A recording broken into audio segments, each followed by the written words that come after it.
Hi అండి. మా మరిది పెళ్లి పనులు అయితే మొదలు పెట్టేశారు. అందులోని ఆవకాయ పచ్చడి ఒకటి. ఎందుకంటే ఇది వేసవికాలం పెళ్లి కాబట్టి ఖచ్చితంగా పచ్చడి ఉండాలి. అందుకని ఆవకాయ పచ్చడి కలుపుతున్నాము. మామిడికాయ ముక్కలు ముందే కోసి ఉంచారు. ఇవి 2 కొంచాల ముక్కలండి. కారం అయితే 3 తవ్వల కారం పైన పడిందండి. ఆవు పిండి అలాగే పడింది, సాల్ట్ అలాగే. నేను కొలతల ప్రకారం చెప్తలేదు, మామూలుగా చెప్తున్నాను. నేను వీడియో సరదాగా తీసాను, అంటే మాకు పెళ్ళిలో ప్రతిదీ గుర్తుండాలని. ఓన్లీ వేరుశనగ నూనెతో కలిపారండి, ఎందుకంటే పచ్చడి టేస్ట్గా ఉంటుందండి.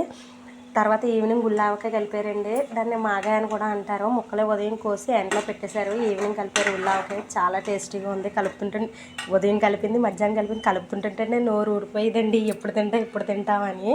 ఆఖరికి కలిపేసిన తర్వాత ఆవకాయ మధ్యలో కలుపుతుంటేనే టేస్ట్ చూస్తాం, కారం ఎలా ఉంది, ఉప్పు ఎంత పడిందండి, మధ్యలోనే టేస్ట్ చూస్తాం అని.